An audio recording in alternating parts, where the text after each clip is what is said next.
Hello everyone, welcome back to our YouTube channel the fitness dream. जैसा कि हमने अपने प्रीवियस वीडियोस में आपको एंडोक्राइन ग्लैंड सिस्टम के अंतर्गत आने वाले ग्लैंड्स के बारे में बताया, तो उसी सीरीज में आगे बढ़ते हुए हमारा आज का टॉपिक है जिसमें हम डिस्कस करेंगे पेनक्रियास को। इस वीडियो में हम आपको बताएंगे पेनक्रियास क्या है, यह हमारी बॉडी में कहाँ पर लोकेटेड होता है, इसके पार्ट्स कौन कौन से होते हैं, इसके क्या फंक्शंस होते हैं और इनमें इनसे कौन कौन से हार्मोन रिलीज होते हैं या सीक्रेट होते हैं और उन हार्मोन्स के हमारी बॉडी में क्या क्या फंक्शन है। तो चलिए स्टार्ट करते हैं आज का वीडियो जिसका टॉपिक है पेनक्रियास। तो सबसे पहले हम बात करें पेनक्रियास की पेनक्रियास क्या है। तो पेनक्रियास एक ऑर्गन है हमारी बॉडी में जो एब्डोमेन में लोकेटेड होता है, जैसे कि आपको इमेज में दिख सकता है। और इसका काम होता है, या हमारे द्वारा जो हम फूड को इंटेक करते हैं उसको फ्यूल में कन्वर्ट करने में एसेंशियल रोल प्ले करता है। और उसके साथ ये हमारी बॉडी में जो है ब्लड ग्लूकोज लेवल को रेगुलेट करने में भी इंपॉर्टेंट रोल प्ले करता है। इसकी बात करें इसकी लोकेशन की, तो पेनक्रियास जो है located behind the stomach in the upper left abdomen. तो पेनक्रियास क्या है, ये अपर लेफ्ट एब्डोमेन में, ठीक है, जो हमारा है स्टोमक के पीछे लोकेटेड होता है। जैसे आप देख सकते हैं यहाँ स्टोमक है, इसके पीछे ये लोकेटेड होता है। और ये क्या होता है, स्मॉल इंटेस्टाइन, लीवर और स्प्लीन जो है उससे जितने भी हमारे अदर ऑर्गन्स हैं उनसे ये घिरा हुआ होता है। It's spongy about 6 to 10 inch long. Pancreas जो है वो स्पंजी होता है और इसकी जो लेंथ होती है वो 6 से 10 इंच तक लॉन्ग होती है। और इसका जो शेप है वो फ्लैट पियर या एब्डोमेन में हॉरिजेंटली एक्सटेंडेड फिश की तरह होता है। जैसे कि आप इस इमेज में भी देख सकते हैं कि जो इसका शेप है वो एक्सटेंडेड हॉरिजेंटल जो है फिश की तरह है, हॉरिजेंटल एक्सटेंडेड फिश की तरह है, ठीक है। अब बात करें इसके पार्ट्स की, तो इसको अलग अलग 4 पार्ट्स में बांटा गया है, जैसे आप इस इमेज में देख सकते हैं। जो इसका वाइट पार्ट है उसे कहते हैं पेनक्रियास का ये हेड कहलाता है, जो कि एब्डोमेन की सेंटर की तरफ होता है। एब्डोमेन की सेंटर की तरफ ये लोकेटेड होता है। और पेनक्रियास का जो हेड है वो उस जंक्शन पे लोकेटेड होता है जहां पर स्मॉल इंटेस्टाइन कि फर्स्ट पार्ट से मिलता है। स्टोमक जो है स्मॉल इंटेस्टाइन के फर्स्ट पार्ट से मिलता है। यही वो पार्ट है जहां स्टोमक इंटेस्टाइन में फूड को डाइजेस्ट करता है और पेनक्रियास इन कंटेंट्स में डाइजेस्टिव एंजाइम्स रिलीज करने का काम करता है। जो इसका सेंट्रल पार्ट है इसे नेक या बॉडी कहते हैं, ठीक है। नेक और बॉडी, इसको 2 पार्ट्स में डिवाइड किया जाता है, लेकिन अगर हम पूरे सेंटर पार्ट को देखें तो इसे नेक या हम बॉडी कहते हैं। और इसका जो थिन एंड है उसे टेल कहा जाता है और ये लेफ्ट साइड में एक्सटेंड होता है। अब बात करें इसमें कुछ की पॉइंट्स की, तो जो पेनक्रियास है ये कई मेन ब्लड वेसल्स जैसे सुपीरियर आपका mesenteric artery, superior mesenteric veins, portal veins, coeliac axis को घेरती है, जिससे पेनक्रियास और जो अदर ऑर्गन्स हैं इनको क्या होता है, एब्डोमेन और एब्डोमिनल ऑर्गन्स जो है उनको ब्लड सप्लाई होती रहती है। पेनक्रियास के जो है मेन 2 फंक्शन होते हैं। इसको हम मिक्स ग्लैंड भी कहते हैं। मिक्स ग्लैंड इसको क्यों कहा जाता है, क्योंकि ये इसमें एक्सोक्राइन फंक्शन और एंडोक्राइन दोनों फंक्शन शामिल होते हैं। एक्सोक्राइन फंक्शन में क्या होता है कि ये डाइजेशन में हेल्प करता है, मतलब डाइजेस्टिव एंजाइम्स को ये रिलीज करता है। वहीं एंडोक्राइन फंक्शन में ये ब्लड शुगर लेवल को रेगुलेट करता है। तो हम जो आपको बताएंगे वो यहाँ पे एंडोक्राइन फंक्शंस को ही हम डिस्कस करेंगे, ठीक है। तो almost all of the pancreas consist of exocrine tissues that produce pancreatic enzymes for digestion. मतलब पेनक्रियास का जो लगभग ज्यादातर हिस्सा है, मतलब ऑलमोस्ट 95% में जो है वो एक्सोक्राइन टिश्यूज होते हैं जो डाइजेशन के लिए पेनक्रियाटिक एंजाइम्स को प्रोड्यूस करते हैं। इसके जो बचे हुए टिश्यूज होते हैं वो एंडोक्राइन सेल्स कंसिस्ट करते हैं, जिसे आइलेट्स ऑफ लैंगरहैंस कहते हैं। आइलेट्स ऑफ लैंगरहैंस क्या है, तो पेनक्रियास में एंडोक्राइन सेल्स के स्मॉल ग्रुप्स जो हार्मोन जैसे कि इंसुलिन, ग्लूकागॉन कुछ सीक्रेट करते हैं, उन्हें आइलेट्स ऑफ लैंगरहैंस कहते हैं, जिसे हम आइसलैंड्स ऑफ लैंगरहैंस भी कहते हैं। इसका यह नाम जर्मन फिजिशियन पॉल लैंगरहैंस के नाम पर पड़ा है, जिन्होंने 1869 में सबसे पहले इन्हें डिस्क्राइब किया था। नॉर्मल ह्यूमन में जो होते हैं, नॉर्मल ह्यूमन पेनक्रियास में लगभग 1 मिलियन आइलेट्स होते हैं। These cluster of cells looks like grapes and produce hormone that regulate blood sugar and regulate pancreatic secretion. तो सेल्स के जो ये क्लस्टर हैं ये ग्रेप्स की तरह दिखते हैं और उन हार्मोन्स को प्रोड्यूस करते हैं जो ब्लड शुगर लेवल और पेनक्रियाटिक सिक्रेशन को रेगुलेट करते हैं। तो जैसे कि हमने बताया, इस वीडियो में हम आपको सिर्फ बताएंगे पेनक्रियास के एंडोक्राइन फंक्शंस के बारे में। आइलेट्स ऑफ लैंगरहैंस जो है वो 4 टाइप के सेल्स को कंसिस्ट करता है, जिसमें से फर्स्ट है ए सेल्स या अल्फा सेल्स, ठीक है, जो सीक्रेट करता है ग्लूकागन को। सेकंड आ जाता है इसमें बी सेल्स, जिसे बीटा सेल्स के नाम से भी जानते हैं, और ये सीक्रेट करता है इंसुलिन को।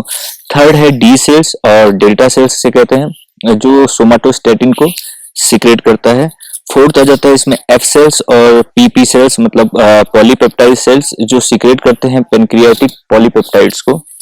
तो सबसे पहले हम डिस्कस करते हैं इंसुलिन को। ठीक है, इंसुलिन क्या है, क्या हमारी बॉडी में वर्क करता है, ये सब हम डिस्कस करते हैं। तो सीक्रेटेड बाय बी सेल्स और the beta cells in the islets of Langerhans of pancreas. तो ये पेनक्रियास के जो है आइलेट्स ऑफ लैंगरहैंस में बीटा सेल्स और बी सेल्स जिन्हें हम कहते हैं, वहां से सीक्रेट होता है। और एक only anti diabetic hormone in human body. Diabetic क्या है, एक ऐसी कंडीशन होती है जिसमें ब्लड ग्लूकोज लेवल इंक्रीज हो जाता है। सो एंटी डायबिटिक का मतलब है कि ब्लड ग्लूकोज लेवल जो ज्यादा हो जाता है, ज्यादा राइज हो जाता है, उसको ये नॉर्मल लेवल पर लेकर आता है या उसको लोअर करता है। सो इंसुलिन एक ओनली एंटी डायबिटिक हार्मोन है हमारी बॉडी में, जो कि राइज्ड ब्लड ग्लूकोज लेवल को लो करता है। तो इसका फंक्शन आप सिंपल सा समझ सकते हैं कि इंसुलिन का फंक्शन होता है कि ये जो राइज्ड ब्लड ग्लूकोज लेवल है उसको लोअर करने का ये काम करता है। अब ये कैसे काम करता है, बढ़े हुए जो ब्लड ग्लूकोज लेवल है उसको लो कैसे करता है, तो इसके लिए ये क्या करता है कि bye promoting storage of nutrients. ये क्या करता है, जो ग्लूकोज ब्लड में राइज हो जाता है, हो चुका है, ज्यादा हो चुका है, मतलब उसको एक्सेस ग्लूकोज को ये स्टोर कर देता है बॉडी में एंड ब्लड में उसका लेवल कम हो जाता है। एंड ये जो न्यूट्रिएंट्स है, न्यूट्रिएंट्स कौन से हैं हमारी बॉडी में, हम कोई भी फूड लेते हैं, कोई भी फूड जो हम लेते हैं और कोई फूड खाते हैं, सो वो क्या होता है, ग्लूकोज में कन्वर्ट होता है। न्यूट्रिएंट्स कौन कौन से हैं हमारी बॉडी में जो हम इंटेक करते हैं बाहर से, कार्बोहाइड्रेट है, प्रोटीन है, फैट्स हैं, ये सब ग्लूकोज में कन्वर्ट होते हैं in the form of energy. तो इंसुलिन इनके मेटाबॉलिज्म को रेगुलेट करता है। सबसे पहले बात करें हम रेगुलेट मेटाबॉलिज्म, जो करता है कार्ब्स, प्रोटीन और फैट्स का बात करता है, काम करता है। कैसे करता है, सबसे पहले कार्बोहाइड्रेट की अगर हम बात करें तो ये क्या करता है, stimulate uptake and use of glucose by the cells. अब जैसे कार्बोहाइड्रेट का मेटाबॉलिज्म ये कैसे रेगुलेट कर रहा है कि जो सेल्स हैं उनकी जो परमेबिलिटी है वो ग्लूकोज के लिए इंक्रीज कर देता है, ताकि ग्लूकोज जो है सेल्स के अंदर ट्रांसपोर्ट हो सके और सेल्स उसको यूटिलाइज कर सके। सो सेल्स उसे यूज कर लेते हैं, ग्लूकोज जो ग्लूकोज है उसको यूज कर लेते हैं और ब्लड में उसका लेवल लो हो जाता है। कन्वर्ट ग्लूकोज टू ग्लाइकोजन, जिसको ग्लाइकोजेनेसिस भी हम कहते हैं प्रोसेस को। ये क्या करता है, ये जो ग्लूकोज है वो क्या हो जाता है, स्टोर हो जाता है। कैसे, convert glucose to glycogen. Insulin क्या करता है, ग्लूकोज को ग्लाइकोजन में कन्वर्ट कर देता है। सो ग्लाइकोजन क्या है, एक स्टोरेज फॉर्म है ग्लूकोज की। इस तरह से इस प्रोसेस को जो हम कहते हैं ग्लाइकोजेनेसिस कहते हैं, जिसमें ग्लूकोज को जो है ग्लाइकोजन में कन्वर्ट करके ये बॉडी में स्टोर कर देता है। ठीक है, इस प्रोसेस को क्या कहा जाता है, ग्लाइकोजेनेसिस कहा जाता है। ये जो ग्लूकोज है ये in the form of glycogen कहाँ स्टोर होता है बॉडी में, लीवर में, स्केलेटल मसल्स में और एडिपोज टिश्यूज में, जिनको फैटी टिश्यूज भी कहते हैं। वहां पर जाकर ग्लूकोज ग्लाइकोजन की फॉर्म में स्टोर हो जाता है। ये हो गई कार्बोहाइड्रेट की बात। अब हम बात करें प्रोटीन्स की, तो प्रोटीन्स को ये कैसे प्रोटीन का ये कैसे मेटाबॉलिज्म करता है, उसको कैसे रेगुलेट करता है कि ये प्रोटीन की सिंथेसाइज करवाता है। ठीक है, सिंथेसाइज और storage of protein in body. ठीक है, प्रोटीन सिंथेसाइज हो गई। अब ये अमीनो एसिड्स को स्टोर कर देता है बॉडी में। स्टोर कर देता है कहाँ पे, मसल्स में, लीवर में, वहां पर जाकर प्रोटीन स्टोर हो जाता है एंड ये उन एंजाइम्स को बढ़ावा देता है जो कि प्रोटीन का जो स्टोरेज है वो करते हैं एंड उन एंजाइम्स को ये इनहिबिट कर देता है जो कि प्रोटीन को दोबारा कैटाबॉलिज्म करते हैं। यही प्रोटीन को दोबारा तोड़ता है और इनटू ग्लूकोज। ठीक है, तो ये इनको क्या कर देता है, जो भी एंजाइम्स हैं जो प्रोटीन का कैटाबॉलिज्म कर रहे हैं, जो स्टोरेज है ठीक है ग्लूकोज में, उनको ये इनहिबिट कर देता है, उनको रोक देता है। सो हमें ये नहीं करवाना है, ठीक है, कि हमें जो प्रोटीन है उसको ग्लूकोज में दोबारा तोड़ना नहीं है, उसका कैटाबॉलिज्म नहीं करवाना है। तो इंसुलिन वहां पे बहुत इंपॉर्टेंट रोल प्ले करता है। वो क्या करता है, उसको उसका कैटाबॉलिज्म को इनहिबिट कर देता है। सेम प्रोसेस ये फैट के साथ करता है। क्या करता है, synthesise and storage of fats, lipogenesis जिस प्रोसेस को हम कहते हैं। तो फैट को भी ये सिंथेसाइज करवाता है एंड स्टोर करता है। इस प्रोसेस को कहते हैं लिपोजेनेसिस। सो लिपोजेनेसिस में क्या होता है कि फैट सिंथेसाइज होते हैं और फैटी एसिड्स क्या है, जो फैट्स ब्रेक डाउन हुए हैं फैटी एसिड्स में, ये स्टोर हो जाते हैं लीवर, मसल्स और एडिपोज टिश्यूज में। अब ये इंसुलिन अगेन उन एंजाइम्स को इनहिबिट करता है जो फैट को दोबारा कन्वर्ट करते हैं ग्लूकोज में। तो अगर हम ये सारा प्रोसेस शॉर्ट टर्म में समझे, शॉर्ट उसमें समझे, तो सबसे पहले क्या होता है कि ग्लूकोज जो है ग्लाइकोजन में कन्वर्ट हो जाता है with the help of insulin, जिसको कहते हैं ग्लाइकोजेनेसिस। ठीक है, और ये स्टोर हो जाता है in the form of glycogen. Next ये क्या करता है, लिपोजेनेसिस। ठीक है, लिपोजेनेसिस यानी कि फैट की सिंथेसाइज और स्टोरेज करता है। थर्ड ये जो करता है वो है डिक्रीजिंग ग्लाइकोजेनोलाइसिस। ग्लाइकोजेनोलाइसिस क्या है कि ग्लाइकोजन को ब्रेक डाउन होना ग्लूकोज में, तो इंसुलिन क्या करता है, ग्लूकोज को ग्लाइकोजन को ग्लूकोज में कन्वर्ट नहीं होने देता है। फोर्थ इसमें जो आ जाता है नेक्स्ट है वो है प्रिवेंटिंग ग्लूकोनियोजेनेसिस। ग्लूकोनियोजेनेसिस क्या है, प्रोटीन का टूटना, प्रोटीन का ग्लूकोज में कन्वर्ट होना, उसको भी ये प्रिवेंट करता है। तो अगर आप इंसुलिन कैसे वर्क करता है इसको आप सिंपल टर्म्स में समझे, तो इंसुलिन क्या है, एक की है, और कोई भी हार्मोन हमारी बॉडी में जब सीक्रेट होता है तो वो अपने रिसेप्टर से जाकर बाइंड होता है जिससे कि वो हार्मोन प्रॉपर फंक्शन कर सके। तो आपको इस इमेज में दिख रहा होगा, ये फर्स्ट जो पार्ट है आपका, इसमें है इंसुलिन रिसेप्टर्स है और जो ग्लूकोज चैनल है वो क्लोज्ड है। तो जैसे ही ये इंसुलिन रिसेप्टर से जाके बाइंड होता है, जैसे इधर वाली इमेज में आप देख सकते हैं कि इंसुलिन जो है वो एक एज अ की वर्क करता है और इंसुलिन रिसेप्टर से जाके बाइंड होता है, तो क्या होता है कि ग्लूकोज चैनल अनलॉक हो जाते हैं, और ग्लूकोज चैनल के अनलॉक होने पर जैसे ही वो ओपन होते हैं तो ग्लूकोज उसमें एंटर कर जाता है और ब्लड से जो है ग्लूकोज लेवल वो लो हो जाता है। सो इस तरीके से इंसुलिन हमारी बॉडी में वर्क करता है। अब नेक्स्ट जो हार्मोन है वो है ग्लूकागोन, जो कि alpha cells of pancreatic islets से सीक्रेट होता है। सो ग्लूकागोन का जो फंक्शन है वो बिल्कुल इंसुलिन के अपोजिट है। ठीक है, इंसुलिन क्या करता था कि जो ब्लड में ग्लूकोज लेवल राइज हो चुका है उसको लो करने का काम करता था, लेकिन ग्लूकागोन क्या करता है, ग्लूकागोन जो ब्लड लेवल है उसको इंक्रीज करने का काम करता है। ठीक है, तो अगर ब्लड में जो ग्लूकोज का लेवल है वो कम है तो ये उसको राइज करेगा, इंक्रीज करेगा। सो इंसुलिन से बिल्कुल अपोजिट एक्शन है इसका।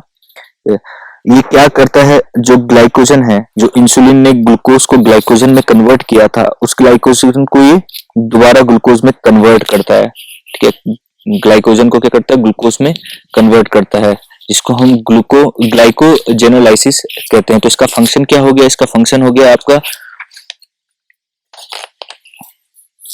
Increase blood glucose level.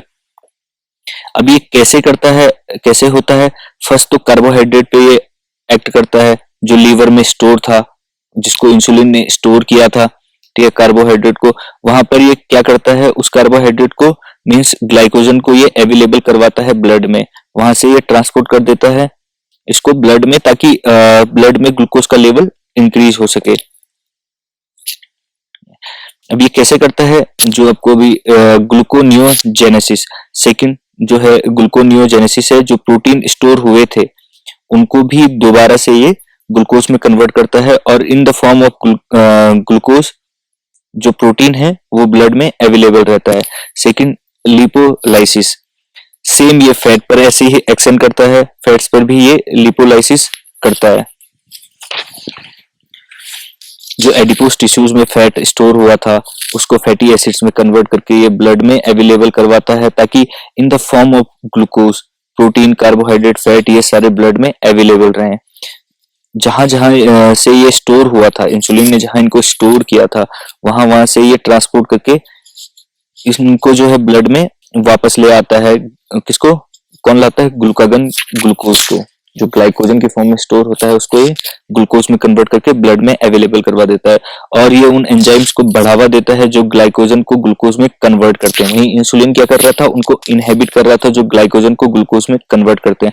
सो अगर हमारे ब्लड में ग्लूकोज का लेवल कम है, या एक्सरसाइज, हमने कोई भी एक्सरसाइज की है, ठीक है, तब भी एकदम से जो ग्लूकोज का लेवल है वो डाउन चला जाता है। और ये कोई स्ट्रेस, वो क्या करेगा जी, कोई भी स्ट्रेस की कंडीशन में भी हमारे साथ ऐसा होता है कि हमारी बॉडी का जो ब्लड ग्लूकोज लेवल है वो लो हो जाता है। तो ग्लूकागन को स्टिमुलेट कर देता है हमारी बॉडी। पेनक्रियास क्या करता है? ग्लूकागन को स्टिमुलेट करेगा, यानी कि पेनक्रियास के अल्फा सेल्स को स्टिमुलेट करेगा, ठीक है, कि वो ग्लूकागन रिलीज करे। ग्लूकागन क्या करेगा? जहां जहां पर कार्ब्स, प्रोटीन और fat in the form of glycogen store हुए थे, उनको दोबारा से ब्रेक डाउन करेगा और ग्लूकोज में कन्वर्ट करेगा। इट मींस ग्लाइकोजेनोलाइसिस कर देगा। सो इस तरीके से ग्लूकागन जो है हमारी बॉडी में वर्क करता है। अब हम डिस्कस करेंगे सोमाटोस्टेटिन, या जिसे और पॉलीपेप्टाइड हार्मोन के बारे में, ठीक है। तो सोमाटोस्टेटिन ये जो है सिक्रेटेड बाय डी सेल्स और delta cells of pancreatic islets, ठीक है। जो सोमाटोस्टेटिन है, इसका दूसरा नाम है growth hormone releasing inhibitory hormone, GHRIH। So ये एक इनहिबिटरी हार्मोन है जो कि किसी सिक्रेशन को रोकता है। सो ये सिक्रेट होता है, आपको जैसे भी बताया, delta cells of pancreatic islets से। अब ये क्या क्या इनहिबिट करता है? ये इनहिबिट करता है सबसे पहले अल्फा सेल्स के सिक्रेशन को रोकता है। अल्फा सेल से ग्लूकागोन सिक्रेट होता है, ये उसे रोकता है, इनहिबिट करता है। सेकंड, ये बीटा सेल से जो इंसुलिन रिलीज होता है उसको भी ये इनहिबिट करता है। एंड जो ग्रोथ हार्मोन रिलीज होता है जो कि ग्रोथ में हेल्प करता है, उसको भी ये रोकता है। इसलिए इसका नाम है growth hormone releasing inhibiting hormone. Last hormone जो एंडोक्राइन पेनक्रियास से रिलीज होता है वो है पॉलीपेप्टाइड, जो एफ सेल्स और PP cells of pancreatic islet से रिलीज होता है, सीक्रेट होता है। ये क्या करता है? ऐसा बिलीव है, ऐसा माना जाता है कि ये जो ग्लूकागन को ये जो हार्मोन है पॉलीपेप्टाइड, पेनक्रियाटिक पॉलीपेप्टाइड हार्मोन, ये जो ग्लूकागन है उसके सिक्रेशन को इंक्रीज करता है अल्फा सेल से। इसका और कोई फंक्शन नहीं माना गया है। एक और चीज है कि ये एपेटाइट को भी बढ़ा देता है, भूख बढ़ाता है ये हार्मोन, और इसका इस ग्लूकागोन को इंक्रीज करता है अल्फा सेल से। इसके अलावा इसका कोई और फंक्शन, अभी तक कोई नोन फंक्शन नहीं है। तो ये बात हुई ये जो हमने आपको बताया पेनक्रियास और उससे रिलीज होने वाले हार्मोन और उनके फंक्शंस के बारे में, ठीक है। तो हमारा वीडियो देखने के लिए आपका बहुत बहुत धन्यवाद। अगर आपको कंटेंट पसंद आया हो तो प्लीज लाइक, शेयर और सब्सक्राइब जरूर करें।